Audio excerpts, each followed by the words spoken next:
Muy buenos días y bienvenidos a Conexión Jubilados. Hoy por supuesto que vamos a estar hablando del fallo de la Corte Suprema para saber y sacarnos todas las dudas con respecto a qué pasa con los jubilados y el pago de ganancias. Vamos a estar hablando entonces con un especialista de esto en vivo en nuestro programa, pero no es el único tema, hay otros temas también muy importantes.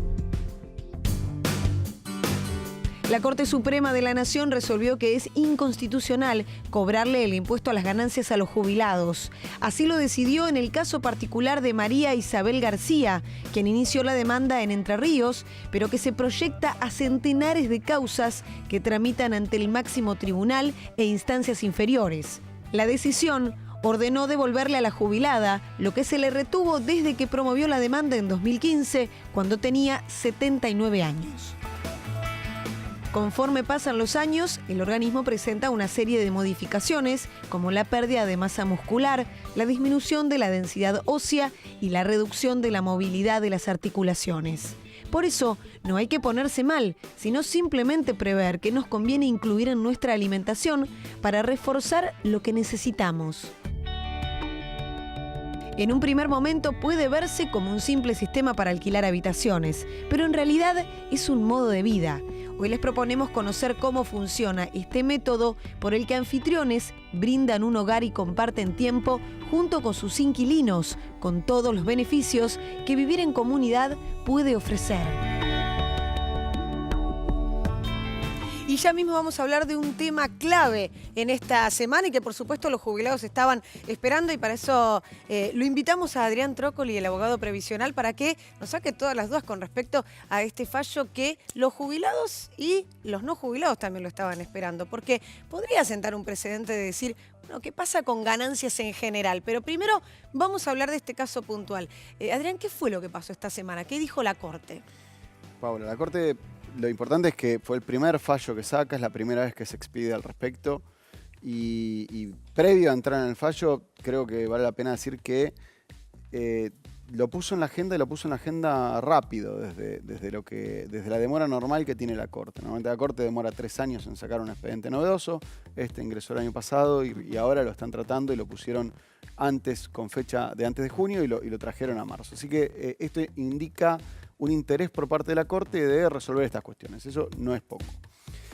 Como dijimos todos, el fallo afecta solamente a una persona, a la señora García, y tiene algunas particularidades. En primer lugar, la Corte no dijo que está mal cobrarle ganancias a los jubilados. No dice que no deben pagar ganancias, sino que dicen que en estas condiciones la ley de ganancias no va. Tienen que tener una diferenciación mayor. Primero, recordemos, los jubilados no pagan ganancias igual que el resto de los trabajadores de cuarta categoría, los trabajadores en relación de dependencia, sino que tienen un piso diferenciado. Pagan a partir de los 61.500 en números redondos brutos, y el trabajador en relación de dependencia está alrededor de 38.500 pesos. A partir de ahí paga ganancias. Vamos a detenernos ahí, porque hicimos unas placas para que los jubilados tengan presentes bien a ver cuáles son los números de ganancias. Los números concretos. Los números concretos, claro. Porque un jubilado, vos decías entonces, paga ganancias a partir de 61.500, tomando en cuenta el aguinaldo. Por lo general siempre se habla de 62.400 pesos, ¿verdad? 62.400, que es lo que tenemos en la placa, es el valor que da la ley de 6 saberes mínimos. Pero esto lo corrigió después la AFIP diciendo, no se olviden que son 13 meses al año. Y entonces eso te da esa pequeña diferencia del haber mensual. Del haber mensual. Y son aproximadamente 300.000 en Argentina que están pagando en este momento ganancia, que no van a dejar de pagar ganancia por este fallo. Es decir, la Corte no estableció que es inconstitucional el pago de ganancia por parte de los jubilados. Solamente dijo, bueno, atentos, si hay una persona en una situación vulnerable de salud como esta mujer, entonces no hay que tomar los mismos parámetros. ¿Esto es así? Sí, y es más, fue todavía más restrictiva. Dijo, a García no le pagan. Después, si hay otro caso, lo volvemos a mirar. Dijo ella no paga más ganancia no y solo tiene un retroactivo. Exactamente, sino que además le pagan el retroactivo desde el inicio de la demanda. Ya lleva 5 años la demanda, no es que la resolvieron de un día para el otro. Pero, bueno, para términos de la Corte son tiempos relativamente rápidos. ¿Qué pasa con los jubilados que están en juicio similares, casos similares a los de García y que ya están en una instancia elevada? ¿Esos jubilados van a tener un fallo favorable? ¿Pueden esperar esto? Hay 3 grandes grupos y después hay posiciones respecto de cada uno de ellos. Primero, hay alrededor de 400 casos idénticos al de García. Están en la misma situación que estaba García el lunes, sin sentencia de corte y esperando que se defina, con una sentencia de la Cámara de Paraná, que es exactamente igual. La Cámara de Paraná viene dictando sentencias en este sentido desde hace unos 2 o 3 años, más allá de algunos pequeños cambios en el texto, la sentencia es idéntica. Y se acumularon 400 expedientes que llegaron a la Corte, están llegando, tienen recurso interpuesto por AFIP, pero estos van a ser todos ratificados en los próximos días. Aparentemente las fuentes judiciales dicen que van a aplicar el mismo fallo sin mayor vuelta. Nosotros que estamos acostumbrados a ver estas cosas, en realidad la Corte no resuelve en particular cada uno, sino que toma 50 expedientes por fecha de ingreso y le dice Álvarez, Gómez, Pérez, todos estos 50 son idénticos a García, así que a ese fallo nos referimos y a otra cosa. Con lo cual no pagan ganancias y tendrían también el retroactivo. Vamos a ver la segunda placa, si te parece, Adrián, porque en esta segunda lo que marcamos fue el fallo específico. Porque es muy importante decir que no fueron contra ANSES, sino contra AFIP directamente, ¿no? Son jubilados que cobran por la Caja Provincial de Entre Ríos y por eso no cobran por ANSES.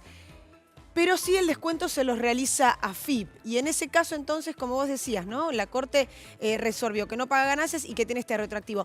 Estos son los puntos de coincidencia de esos 400 casos. De esos 400 son iguales porque vienen de la misma caja y de la misma sala. ¿Y por situación vulnerable también? Por situación vulnerable me refiero a la salud. Primero, es interesante leer el voto de Rosenkrantz, de la minoría. Dice que no está aprobado en el expediente que hay un problema de salud. Y hay un principio procesal. Yo puedo estar muy mal de salud, para decirlo de alguna manera, pero si no lo aprobé en el expediente, no existe para el juicio. Entonces, hay que minimizar, o por lo menos mi lectura, y lo vamos a confirmar en las próximas 2 semanas, es que efectivamente sea una situación vulnerable que tengamos que probar, y con esto te decía un poco de las lecturas de los juzgados de primera instancia. Si la Corte valida los próximos 400 sin mirar si había un problema de salud que ni siquiera está aprobado en este expediente, ese requisito me parece... Ya no se tendría en cuenta. Y se cae de maduro que no.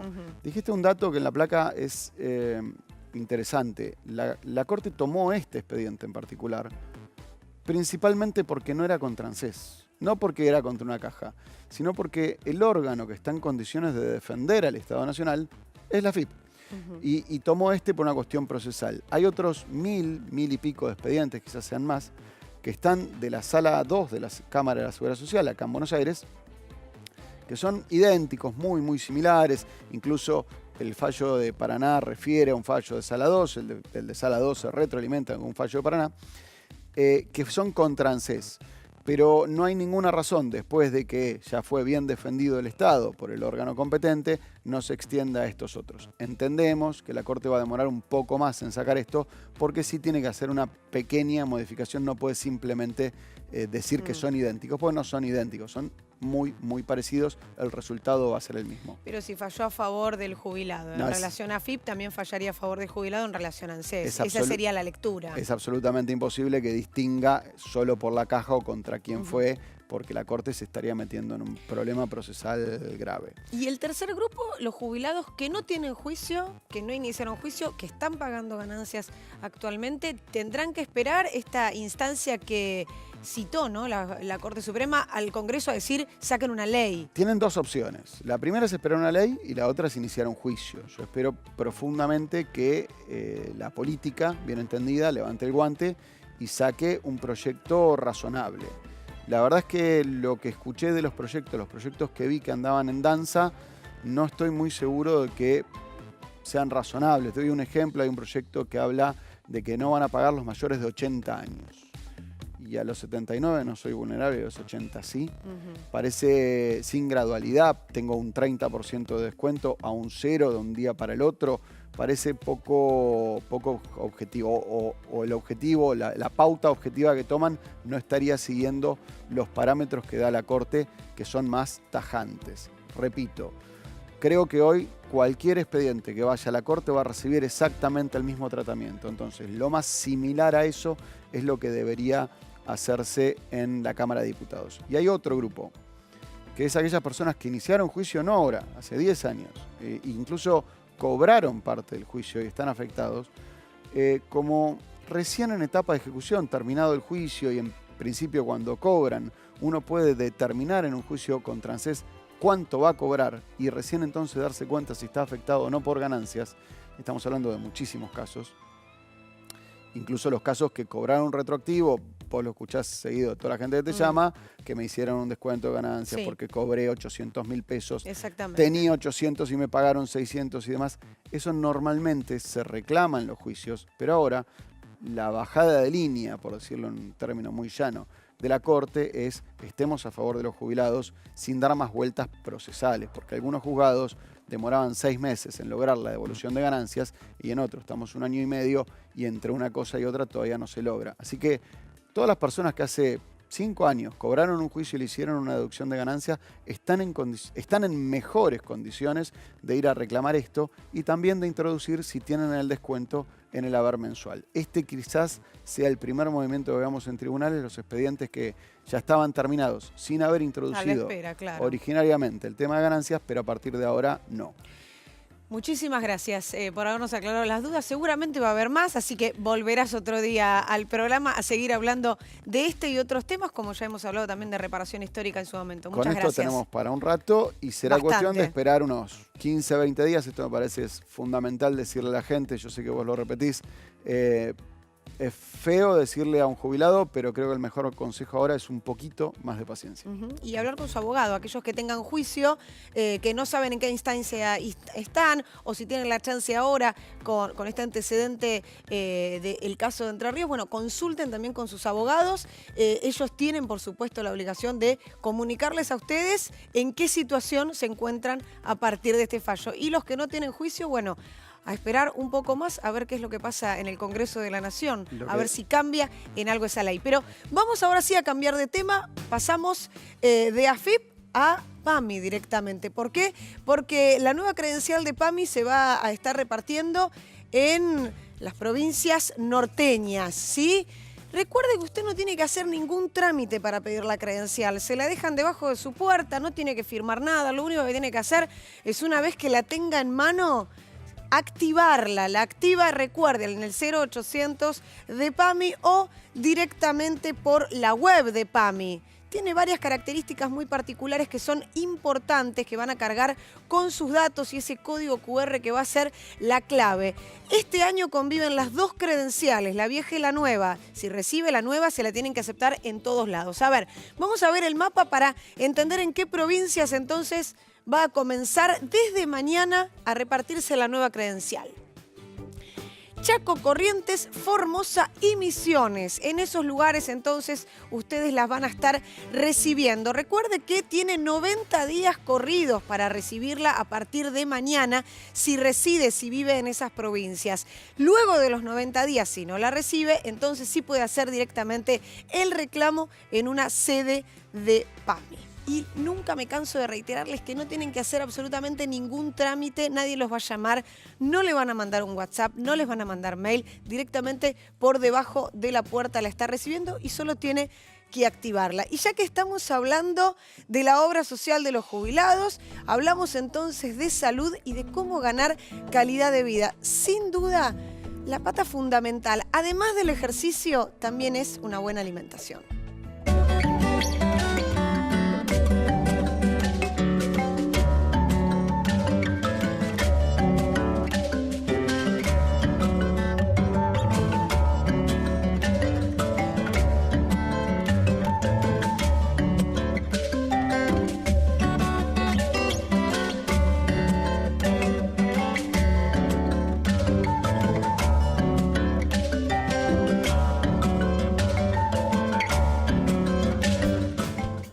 Y lo decía el clip que recién veíamos, ¿no? Tan lindo y tan tranquilo con esa musiquita, pero usted me va a decir, sí, muy tranquilo, pero me pusiste un montón de comida que yo no tengo en la heladera. Bueno, tranquilo, tranquila. Nosotros le vamos a dar ahora tips, les vamos a dar consejos a través de una nutricionista para que usted sepa exactamente qué requiere su alimentación diaria, cuáles son las claves para tener los nutrientes necesarios durante todo el día.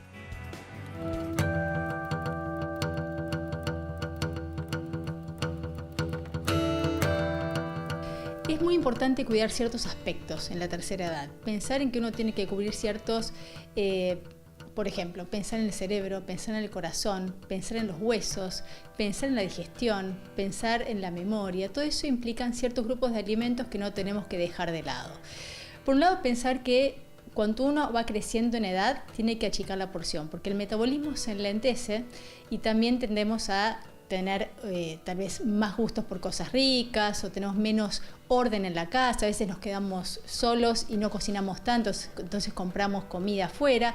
Es importante tener en cuenta que la porción debe ser tal vez un poco más chica que lo que venía haciendo siempre.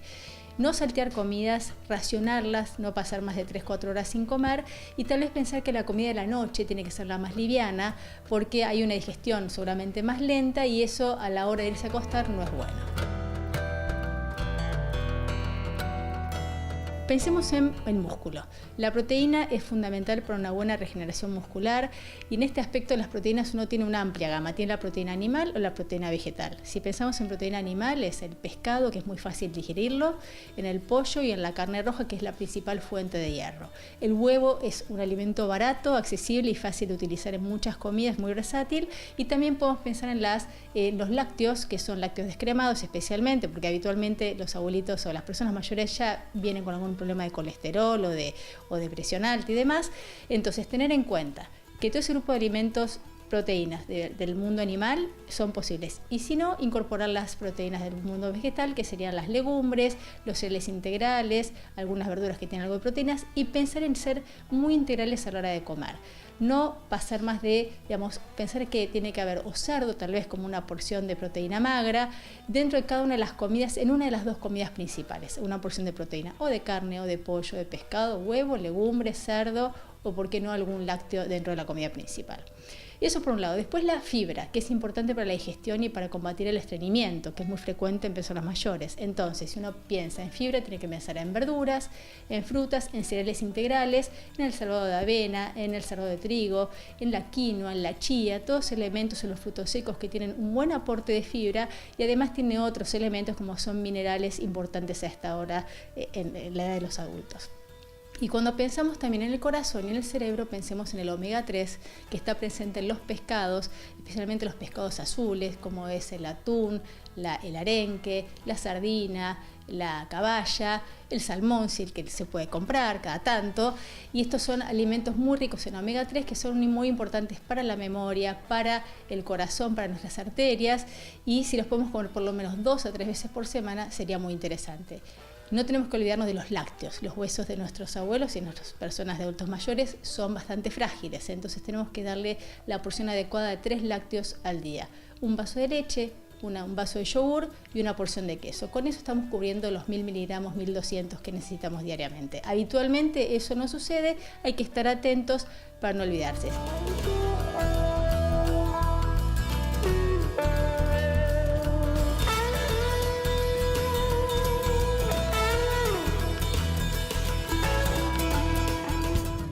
Bueno, y seguramente los hábitos van cambiando, ¿no?, de la alimentación. Cuando usted tenía a sus hijos en su casa, venían los amigos, la heladera estaba llena, se cocinaba todo el día. Y ahora que quizás se encuentra solo con su pareja, o solo o sola, claro, ya no se cocina tanto, ya no tiene la heladera llena. Y quizás otras partes de la casa también empezaron a cambiar. Por ejemplo, las habitaciones. Empieza a encontrarse con que tiene alguna habitación vacía. Esto le empezó a pasar a Elena. Encontró 2 habitaciones vacías de su casa y dijo, ¿qué hago ahora con estas 2 habitaciones vacías? ¿Y sabe lo que hizo? Encontró un sistema mediante el cual ella comenzó a ser anfitriona, las empezó a alquilar y empezó a generar una comunidad hermosa y que además la beneficiaba económicamente.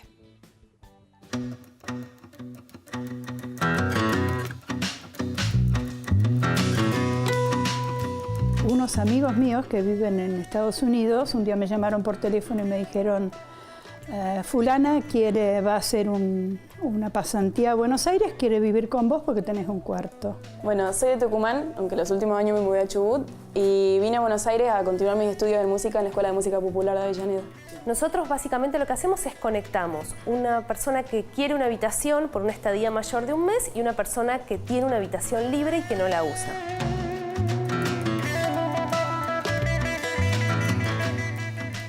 Y ahí me picó el bichito. Para mí esta actividad es, aparte de que sea muy placentera, yo la vivo como un aprendizaje. Por otro lado, la compañía, que es a los 72 años, es súper importante. Uno puede tener una familia, todo lo que vos quieras, pero es importante.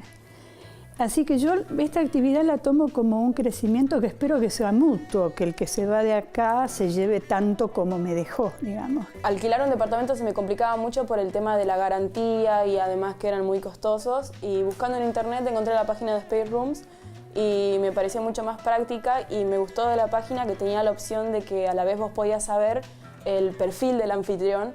Y como que la elegía a Elena, que es mi anfitriona igual, porque teníamos como intereses en común y como que sabía que iba a ser posiblemente una buena convivencia.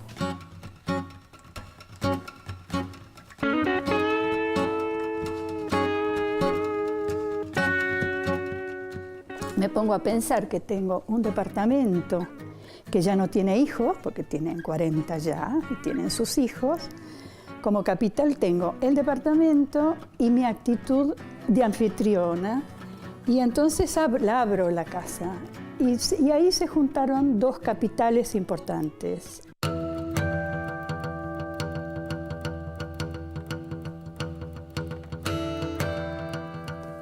La verdad que yo siento que el primer día fue como muy cómodo. Creo que me vengo adaptando bien. Estoy hace un mes acá, muy poquito todavía, pero sí, creo que me estoy adaptando bien. El huésped no puede traer visitas, más que todo por una cuestión de seguridad, de la otra gente que vive en la casa y de la casa en sí. Otra regla es que, por ejemplo, todo lo que ensucia de la cocina y lo demás, lo tiene que lavar él mismo. Otra regla es que el anfitrión se compromete a darle sábanas y toallas limpias y limpieza de la habitación una vez por semana al huésped. O sea, no es un hotel. Esto acá, hubo una huésped muy querida por mí, tengo muchos huéspedes queridos, chilena, que me dijo, esto es una comunidad, acá armamos una comunidad. Y eso se respira acá. Yo a eso no le puedo poner, ¿cómo decirte?, pautas. El ambiente es muy cálido en la casa, sí. Es muy cómodo, muy cálido. Se siente como familia. Este segmento, el del adulto mayor, es un segmento que a nosotros nos encanta, porque es un segmento que, a pesar de que tiene un poco de miedo de abrir su casa a alguien que no conoce, es un segmento que tiene mucho potencial para dar. Te cuento un cuento. Recibo un huésped 2,50 metros de altura, más o menos, jugador de básquet norteamericano, grande, enorme. Y viene una amiga mía chiquitita, le invita a tomar el té, me dice, ay, ¿vos no tenés miedo de vivir con este señor? Le dije, no, realmente no tengo ningún miedo de vivir con este señor.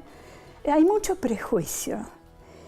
No es fácil a la edad que tengo yo, no tener prejuicios. Uno tiene prejuicios porque tiene una vida larguísima, por suerte. Pero si pudiéramos tener la flexibilidad de dejarlos un poquito de lado, está fenomenal.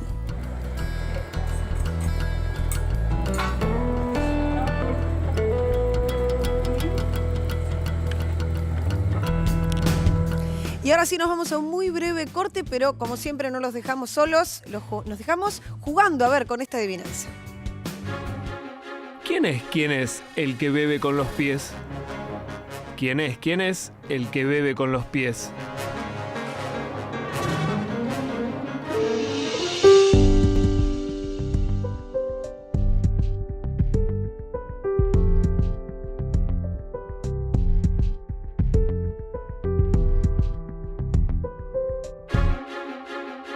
¿Quién es el que bebe con los pies?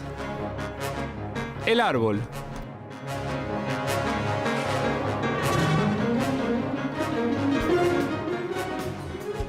Y recuerde que puede ver las notas que les presentamos hoy o las entrevistas en nuestra página de Facebook Conexión Jubilados. Nos vemos el próximo domingo 9:30 de la mañana por la pantalla, por supuesto, de Canal 9. Que tengan una excelente tarde de domingo.